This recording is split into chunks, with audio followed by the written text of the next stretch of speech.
Hello, hello. Hello. I'm thinking of your woe. I'm jazzed right now. I cannot wait for this conversation. You too. I'm like, ooh, lots that I'm digesting, lots I'm processing. But tell me about what you're digesting. Tell me about your experiences. Yeah. For our listeners, I was just telling Natalie that I had my second psychedelic experience like 9 days ago, and that it's absolutely rocking my world. And it's been intense and challenging and certainly not just, certainly wasn't like pretty pictures and whatever, but a real kind of soul cleansing, and then thinking about, not even thinking about, but just this embodied sense that we are all one and we are all connected, which, is something that we talk about in here all the Mm, time.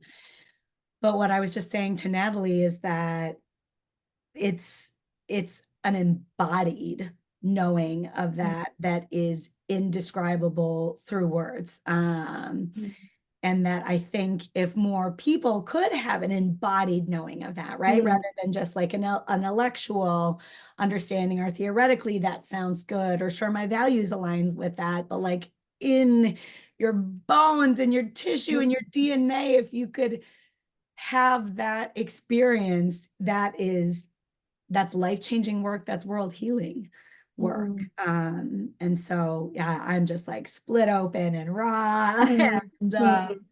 and joyous. Yeah. So yeah. Talk about awakening, right? Like Yeah. that like deep, deep awakening.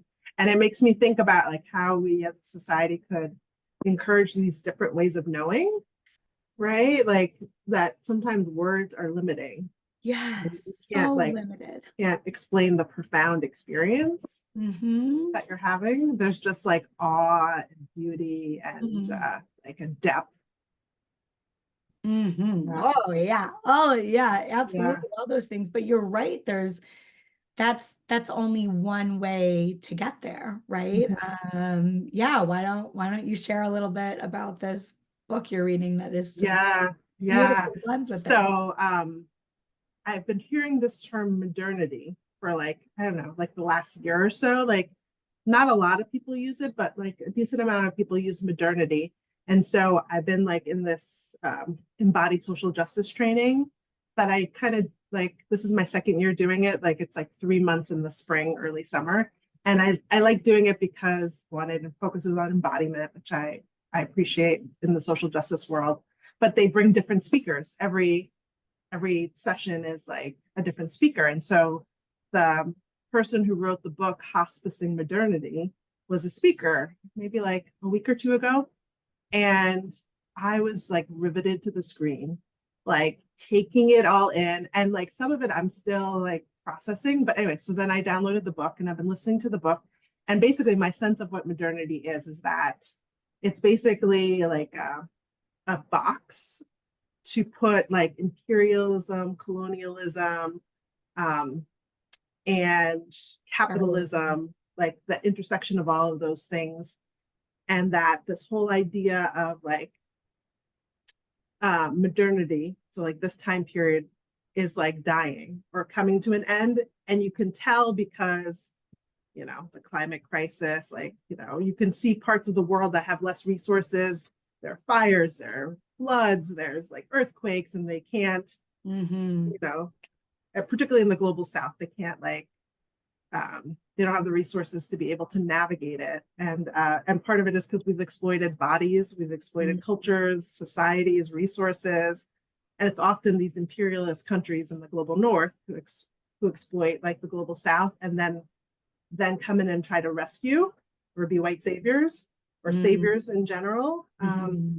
saying like we know how to do it better, the poor countries, Mm-hmm. um, without taking accountability for like what's the history, like Right. how did it get to be this way. But hospicing modernity is this idea of how can we, like if we think of hospice care, right, it's like dying with dignity, Mm. right, and so like how can we um, like end this colonialism, imperialism with dignity, with like learning the lessons learned. And so like I'm just like marinating and chewing on it. So when you were talking about your psychedelic experience, I was like, this is the like experience I'm having of like I'm in the middle of thinking that everything that I thought I knew is just scratching the surface. Like I'm in the right direction, but like this hospicing modernity, I mean, some of it is like about how we as humans, particularly in like more modernity, like those areas focus more on modernity, is like there's this in-group out-group. There's like people who are automatically granted dignity and others who are viewed as other or less than. And we just keep replicating this over and over again. And we keep trying to hustle to like be at the top. And when we get to the top, we forget that we were once at the bottom, or that could be us at the bottom again. And like we don't change. We don't. And so I appreciate the way that the book talks about how we're always like we can reform, or we can like we could do a little reform, or we could do radical reform. Right, like little reform still keeps the roots the same, keeps the structure the same, just maybe includes more people.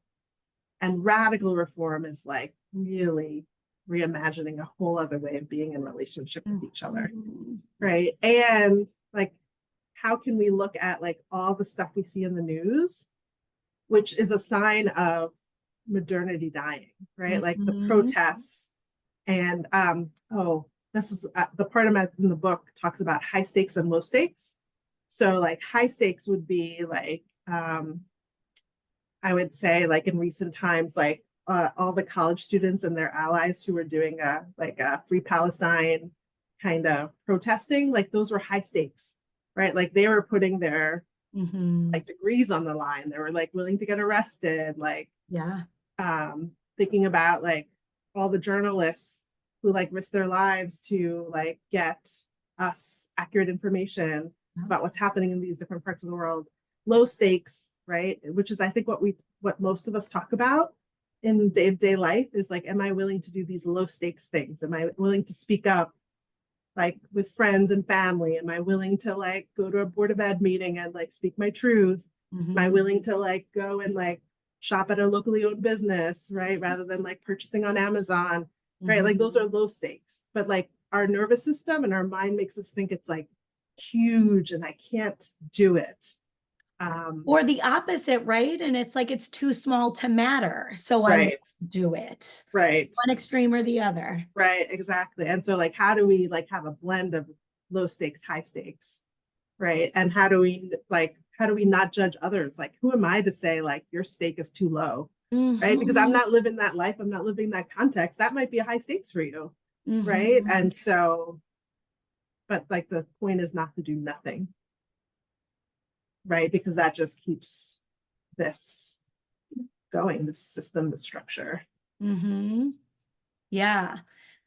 I love the idea of lovingly, intentionally, deliberately, slowly even, right? Like that this time in human existence has been around a long fucking time.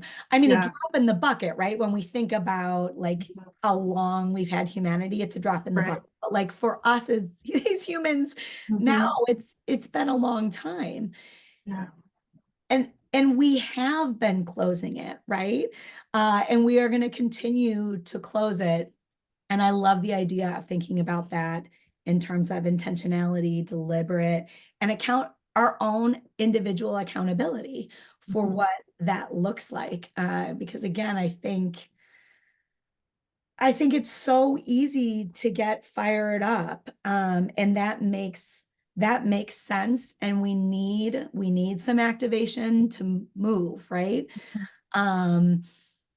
But I think if it's not deliberate and it's not intentional and it's not done with love, and this is speaking especially as a white person, thinking about all the things that are happening in the world, if I'm reactive based on those things in the world, and it's reactive, not responding, and it's done in hatred and anger and rage instead of love, or holding the both, and holding them side by side, the rage and the love side by side, then I just feel like I could wind up doing harm, right? Mm. I could wind up doing unintentional harm, even though the intentions are good. I want freedom for everyone. I want Right. liberation for everyone. The intentions are good. But what comes out is the same shit that I'm metabolizing, but have not metabolized. I haven't Right. taken the time to actually metabolize it. It's Right. just in and out, Right. violence in, violence out. And so it's like, if we slow down and we take time to feel and we Mm. like get regulated, and yeah, Yeah. we're in our bodies, which is love. Mm. Um, that's just going to come out so differently, you know? Yeah. How we think Absolutely. about our individual responsibility is going to show. We are going to Right. show up differently. Right. Yeah. Yeah. Yeah. Absolutely. Yeah. I'm thinking about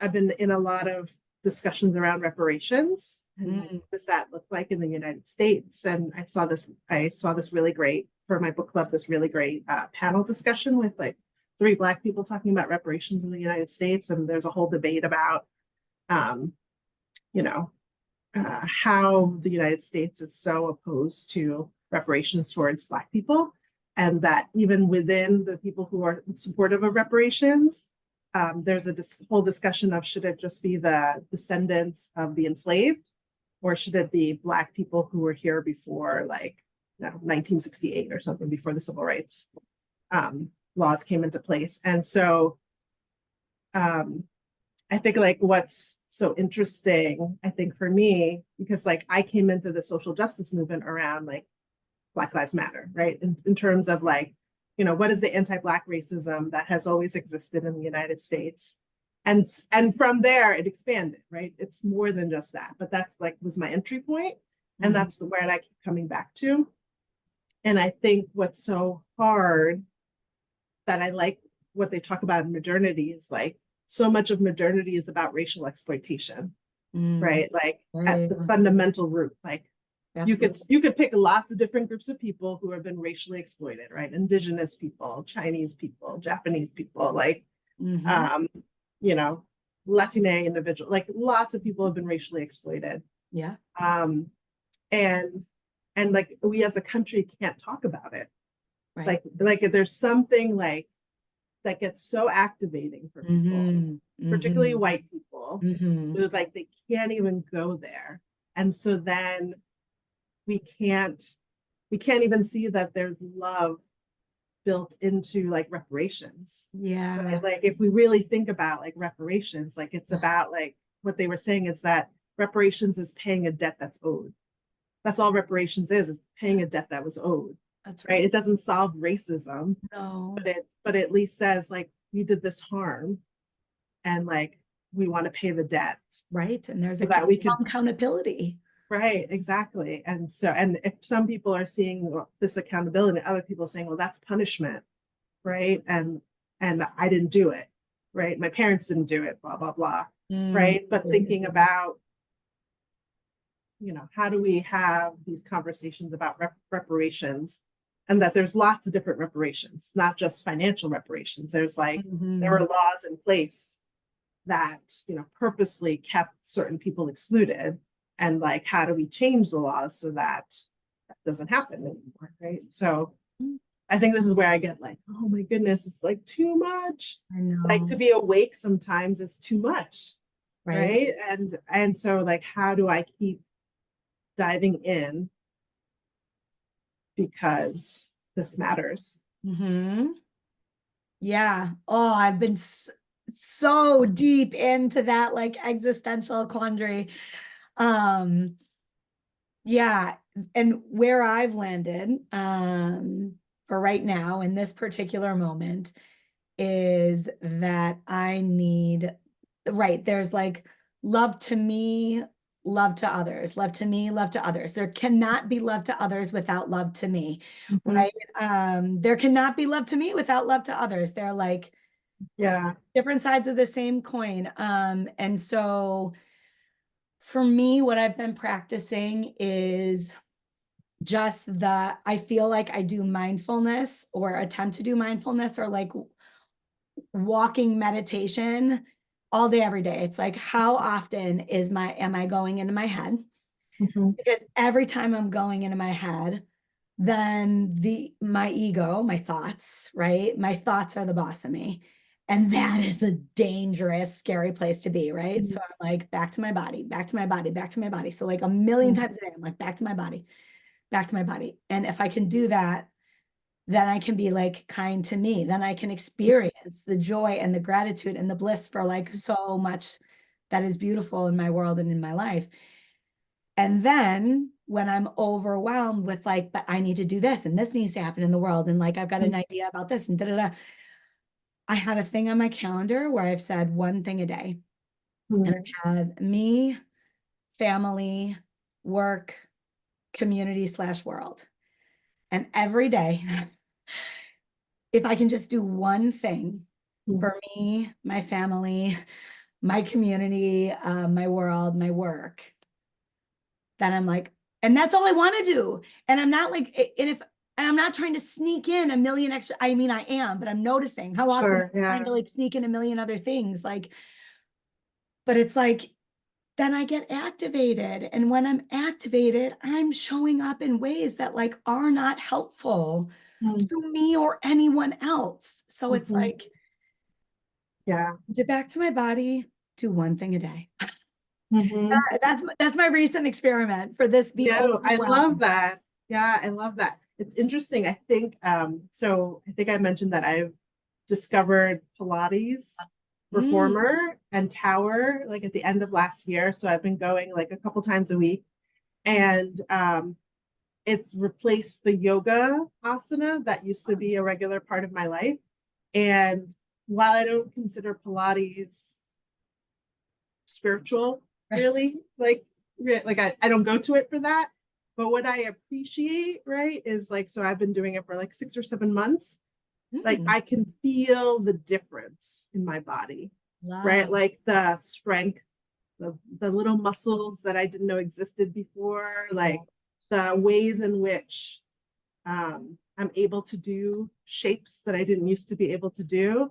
And I kind of think of like, if that's like a metaphor, right? Like that these little things that we do day to day and we Mhm. like show up consistently to it, like we see the benefits of that. Yeah. And I think sometimes the social justice work, like sometimes if we stay consistent, we see the benefits of it. And sometimes we're just planting the seed and somebody else is going to reap those benefits. And that's not as reinforcing, Right. right? That's And right. so I love that I have Pilates in my life because that gives me something concrete.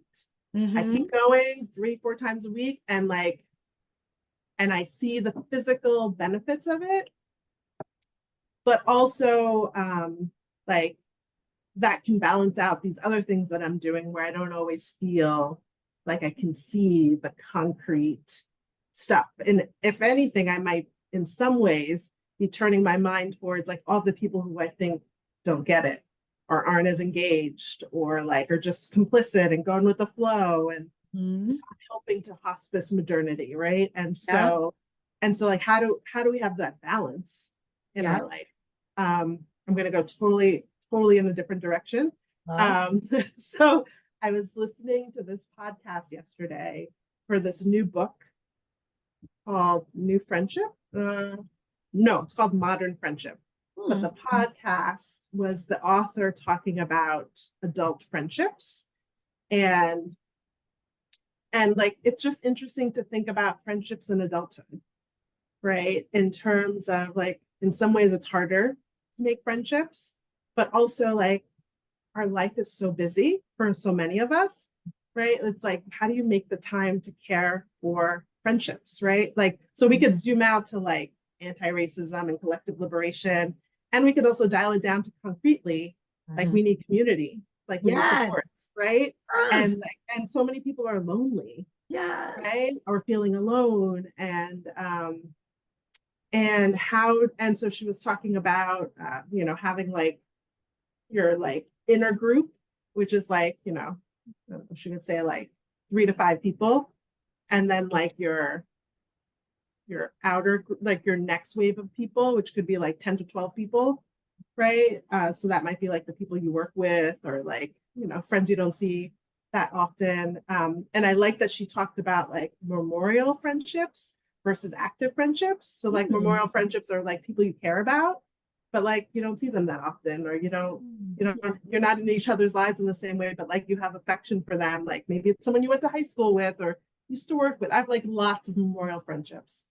And then like who are the active friendships that you're like actively cultivating time and energy, and like, you know, you're really in each other's lives. And I thought of you like when I was listening to the podcast, just because I was like, it's so hard. Like Yeah. I can admit that for a good chunk of my adult life, there was probably a decade where I wasn't a really good friend, I would say.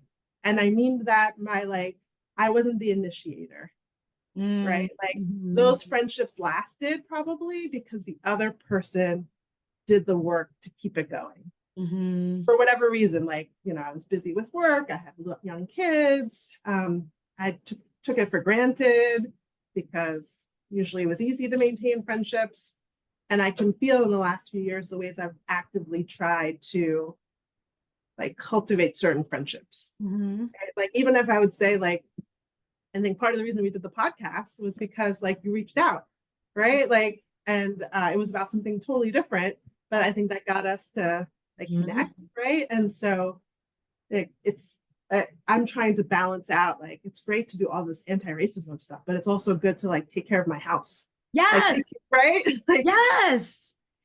Yes. And I think that that is such a needed and powerful message right now, especially when it feels like every day, every week, every month, the world is more and more on fire, right, literally, metaphorically, in every right, way imaginable. Like the election is mere months away, like, right, oh, yeah, yeah, so much to be in agony or like experience distress about, right? So it's right. like that both, and allowing things that don't feel like they work together but like beautifully do, like Mhm. it is both. And if we are right that is what I am experiencing so much, like that truth of like I can't die on hills trying to take care of the world, or like I will die on a hill trying to take care of the world. And is like,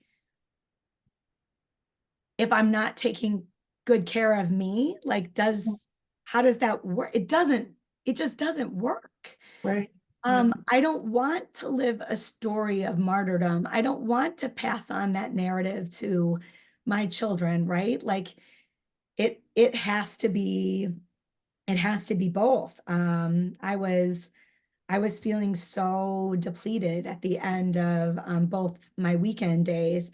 And it took a moment for me to realize I had not connected with any friends. Um, I'd seen family and I'd spent time with family, but like seeing family is different than seeing chosen family or friends. And one is not better than the other. But again, like yeah, we need both. right, We need friends absolutely. and family. We need self-care and community care. We need in our own freedom for ourselves and also to fight for freedom for others in the world. Like Right. it's always both, and it's just so easy to forget. I think, especially as more and more people, thankfully, are waking up. Mhm. I think that message just it can't be said enough, because it's like Yeah. we need everybody here for the long run, and you will burn Mhm. out. Like, Right. Yeah. And with that comes, I think, like heartbreak sometimes, right? Is that yeah, some of these people that you love and care about and have been a big part of your life, right? Like everything happening in the world, sometimes that creates a conflict because maybe you don't have the same beliefs, or you know, one of you is trying to hospice modernity and the other one is like really committed to oh good continuing. boy. And like when can you navigate that and like do the hard work of staying in relationship over the long haul to build some bridge? When do you have to say goodbye? And I think even that, like I think of, I'm just making up a phrase like hospicing friendships, right? Like I think about the friendships that I need to say goodbye to, or I've had to say goodbye to in the last couple of years. And I try really hard to not have to get to a place of um, dehumanizing the other person in order for me to do the breakup, right? And sometimes I don't even need to talk about it. We just lose touch. That's We right. don't get to, right? And it just fades away. Yeah, yeah. And that's just the way that it needs to be, or that's all I want to do with that. Like that friendships are messy and like heartbreaking sometimes. Mm-hmm. Oh my gosh, absolutely. Right, that again, we can't experience the depths of love without experiencing heartbreak, right? Like Mhm. Yeah. there's always a yin and yang, Mhm. a balancing of these two things that feel like they're opposed, but they're not. They need Right. one another really, Mhm. or are impossible to have one without the other. It Right. just doesn't work. But I too love the idea of being intentional about friendships and the form that they take, because one of the beautiful things that I've realized over the last couple of years that I think so many people struggle with, right, is like the all or nothing, the binary, like Mhm. either we're like super close and super aligned and we talk and text all the time and we da da da da da, or we're nothing and I can't have you in my life and da da da. Mhm. And I'm sure we've all experienced times where we do need to deliberately let go of a relationship, and there's good reason to feel some upset or whatever. And other people who we really do life with in this very close way. Mhm. But like there's so many other like beautiful iterations of relationship to be Mhm. in, to play with. Um, I've been thinking about this a lot in terms of neurodiversity too. It feels like the main way that people connect now are through text messaging, like incessant text messaging Mhm. back and forth, which just like does not work for me in any capacity at all. And so I'm trying to create more space and also have more conversations with people about like my not texting you incessantly has nothing to do with how I feel about you or this relationship. Mhm. It's just a demand, another demand that is placed on me, and my brain Right. and body don't respond well Right. to extra demands for any number of complicated reasons. Can we schedule something once a month? Like that's what you mean to me, actually. I want Right. to have something standing once a month. Does that work for Right. you?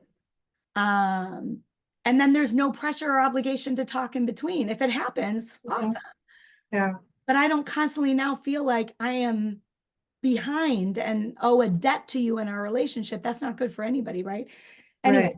that's I it. love that. Yeah. I mean, because I feel like um that's how I feel about phone calls, right? Is like I cannot, I mean, I can, but I don't want to talk on the phone that much, right? Mhm. Is like once in a while is fine. Texting in moderation. Right? Like texting is better than a phone call.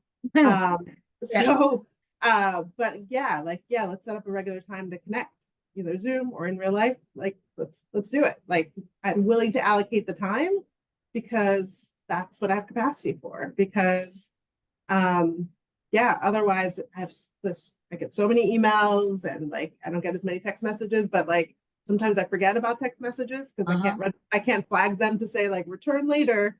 Yep. And so yeah, I'd rather like spend the time together. And I Mhm. feel like the friends I've had like who like were able to get through that time period where I was just like, I don't have it to give. Like I'll show up like for sure, but like I don't have the effort to initiate. It's because we set up regular times to get together, Right. right? And like I'll show up for that. Like I'm like I rarely cancel That's right. on people, but like um yeah, it's like how do we respect like who we all are and Mhm. like not take it personally, like Yes. if it's not like something about us really or the relationship. And again, like the theme is like we're being intentional and deliberate, right? About like this is how my brain and my body works. This is the chapter of my life that I'm in. This is my bandwidth. It's like taking the time to really know ourselves and then really being open and believe someone else's experience, you Mhm. know? And isn't that the building blocks of like fucking everything? Right. Yeah. And that in some ways, like that's liberation, right? It's like instead of saying like this is the cookie cutter of what a friendship should be, Yes. right? Versus like in this season of our life, this is how I can show up for you. This is how you can show up for me. It's almost like we're in agreement, Yes. even if it's not explicitly stated about that. Mm-hmm. Right, like that we're taking the time to co-create something new together. And that, yeah, God, I love that so much. That's the space of like collective liberation and anti-racism and just life that just feels so expansive and joyous, is like we can just do something new. Mhm. And like we can put our energy into that. Right. And like, does that mean we get to like neglect systems that need to be dismantled? No. Mhm. But like the freedom to put our energy into creativity and something generative and like Right. unique and cool, like, oh, all day, every day. And then that gives me permission to just chip at Mhm. dismantling, right? But like the energy goes where we direct the energy, Yeah, right? That's absolutely. the other truth. Yeah. So, Yeah. And yeah, that in anything we're talking about, we have to say no to certain things and certain people, that's right. right? Is that we only have so much energy to give, right? So um, if I say yes to time and energy towards this relationship, that means I don't have it to give for another thing or person. And to be okay with that, because I can remember times where I was stretched thin, like where I was doing way too much, which is why like some of my friendships like were compromised or like I didn't have it to give. But also thinking about like when we're talking about social justice stuff, right? It's like we have to pick and choose like which ones, but can we, while we're picking and choosing, still see that they're all interconnected, Yes, right? Even if I'm centering anti-Black racism for me, that doesn't exclude all the other forms of oppression, and they're all interconnected. And that's so, like, if there right. are opportunities to build bridges or to have cross-racial solidarity or cross-cause solidarity, let's Yes, do that. yes. And that's the right centering, I feel like, is so misunderstood, at least with white people. I feel like centering is really, really misunderstood because I think it immediately triggers binary stuff and it immediately triggers fight, flight, and like, and I don't matter, like, but I matter too. And yeah, man, I feel like we could do a whole episode about centering and what that means and what that looks like and all the Right. different ways that shows up because it is such a simple concept, right? Like we've been centering my daughter in terms of her neurodivergent journey recently. We've been centering her needs, her diagnosis, whatever. But like obviously that doesn't mean we don't care about my son while we're centered. Like, Mhm. duh. Right. No one would think that by me saying, yeah, we're centering Brooklyn and her needs right now, that I was saying, and we're completely neglecting Lincoln. Like, what? Like, Mhm. nobody would think that. And yet, when we take that same concept around social justice or racial justice or any, it, Yeah. we just, everybody gets so fired up. And Mhm. that's been really interesting to watch. Yeah. I think for me, especially the people who I felt like were really invested and committed to anti-racism, particularly like anti-Black racism the last couple of years, then when other issues of, um, you know, modernity show up or like racial exploitation or like war or genocide or other kinds of things, like it's like people don't make the translation. They don't Right. generalize like it's the same dynamics. We're just replacing That's right. this people for this people. And yeah, they have a different history and it's a different complication, but like at the end of the day, it's still this person is given more human dignity than this group of people. And That's like we need to dismantle that because everybody's moving around the world scared anyway. So clearly, whatever we're doing, the wars are not helping people feel safer, even if they're mentally thinking, well, the war at the end will make me and my people safer, but they're not, because war, it feels like never ends. It just Never ends. transitions into something else more socially acceptable. Mm-hmm. Yeah, that's right. Oh, you said something that I wanted to come back to, and now it's gone for me. But yeah. The other thing in the modernity book that it's not in the book, it was in the presentation that I want to come back to. She used specific language to talk about like people who live more in the binary versus those who live in the both and more. I love that she said Love both that. and more, right? Yeah. And I think she talked about it like thin line or like narrow line versus like wide margins.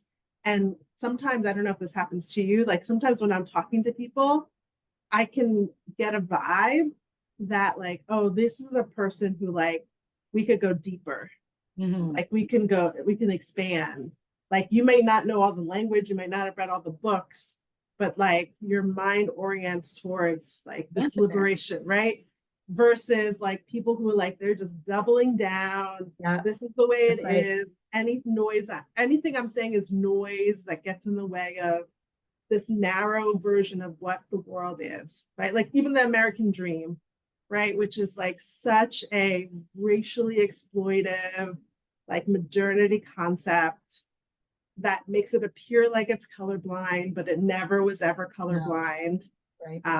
But it's more digestible as this colorblind dream. Yeah, for sure.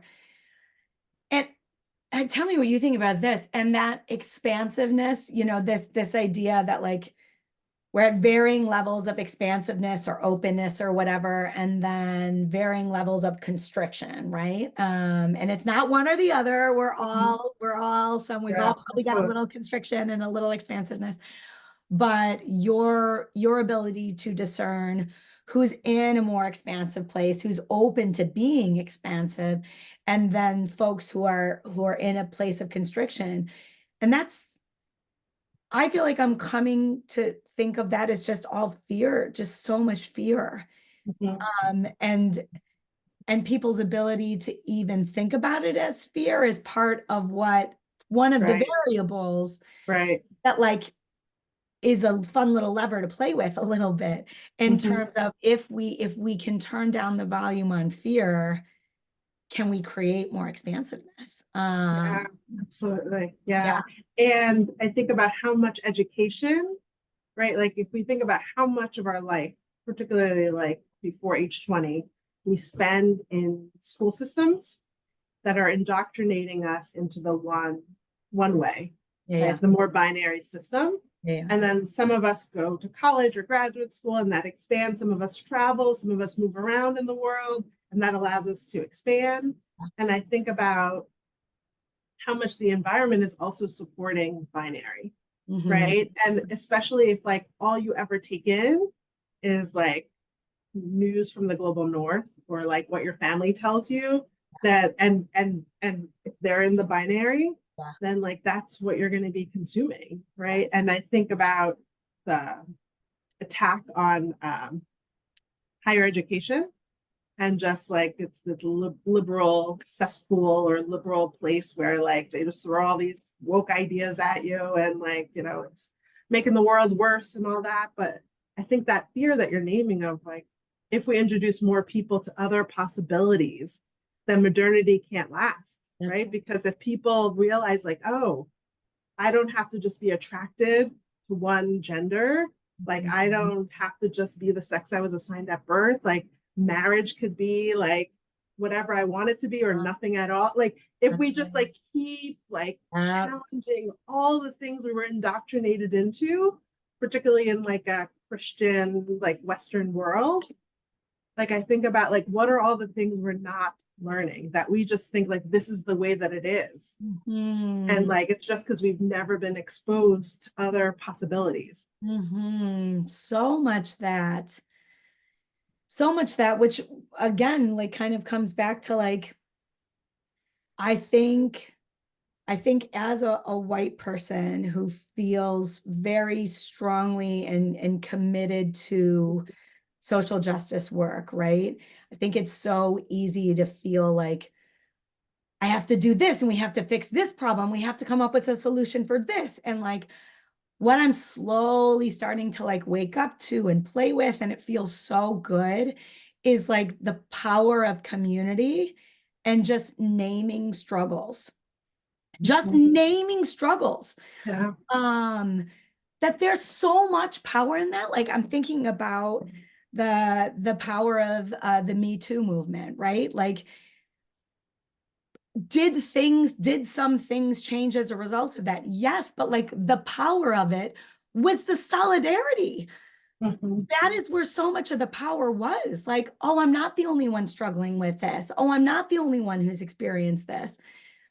Um, and it's hard to name and say things out loud that you're struggling with or that you have experienced, because we're conditioned to feel like we're wrong, we're broken, it's only happening to us, whatever.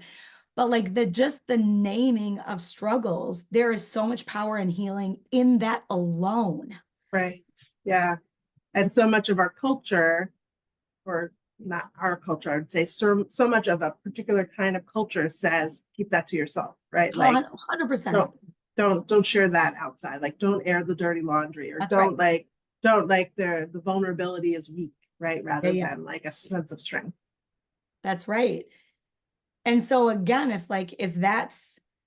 if we're trying to be like, oh my God, there's so much, everything's on fire, like where do I start? Like there are these tiny little things that we can do in just like the smallest little pockets of our life Mm.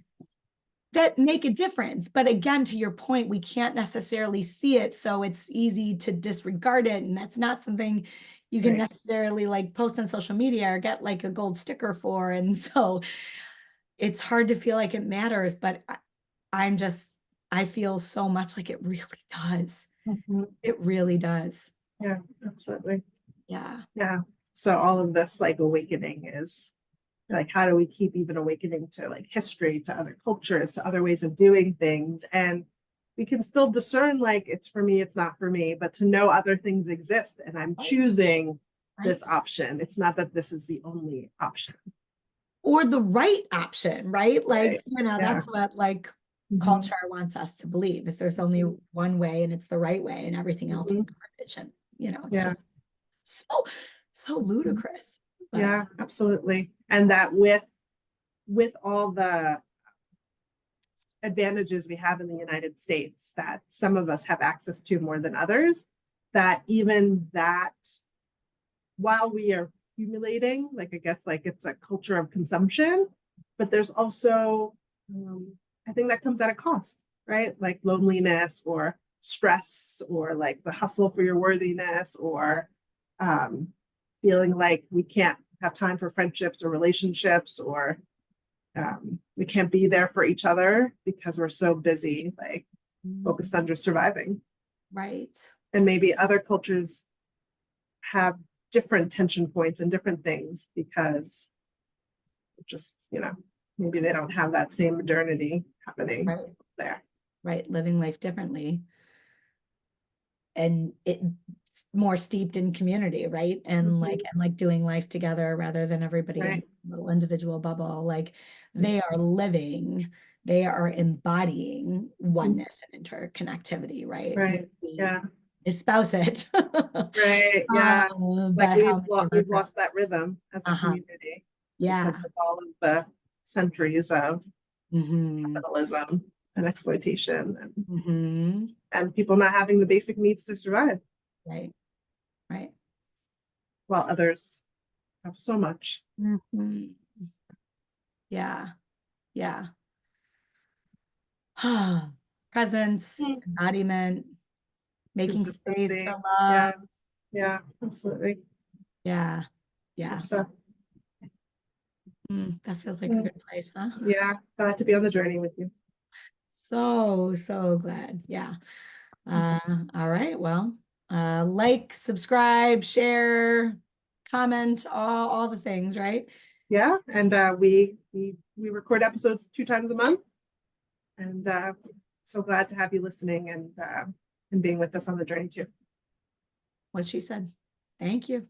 Take care. Bye. Bye.